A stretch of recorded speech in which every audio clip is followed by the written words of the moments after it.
প্রধান নির্বাচন কমিশনারের সঙ্গে ডক্টর মঈন খানের নেতৃত্বে ৩ সদস্যের বিএনপির প্রতিনিধি দল বৈঠকে বসেছে। সেখানে আছেন আমাদের সহকর্মী মহসিন কবির। আমরা বিস্তারিত জানতে যুক্ত হচ্ছে তার সঙ্গে। মহসিন, বৈঠকে আজকে কি কি বিষয় নিয়ে আলোচনা হতে পারে আপনার কাছ থেকে জানতে চাই।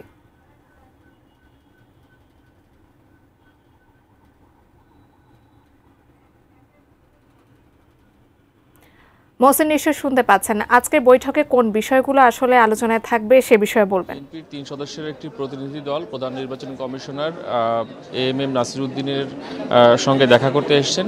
সকাল ১১টার কিছুক্ষণ আগে তারা এসেছেন। এই ৩ সদস্যের প্রতিনিধি দল, তাদের মধ্যে রয়েছেন ডক্টর মঈন খান, যিনি বিএনপির স্থায়ী কমিটির সদস্য, রয়েছেন বিএনপি চেয়ারপারসনের উপদেষ্টা কাউন্সিলের সদস্য ইসমাইল জাবিউল্লাহ এবং ডক্টর মোহাম্মদ জকরিয়া।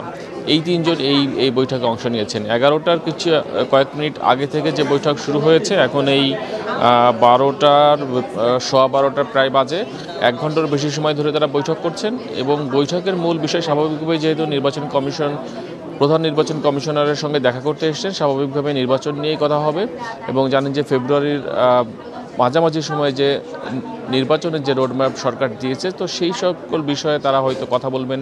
এবং এখানে যিনি রয়েছেন যিনি রয়েছেন ডক্টর মোহাম্মদ জকরিয়া, তিনি সাবেক সচিব এবং তিনি নির্বাচন কমিশনের দায়িত্ব পালন করতেন। হয়তো নির্বাচনের যে খুঁটিনাটি বিষয়গুলো সেইগুলো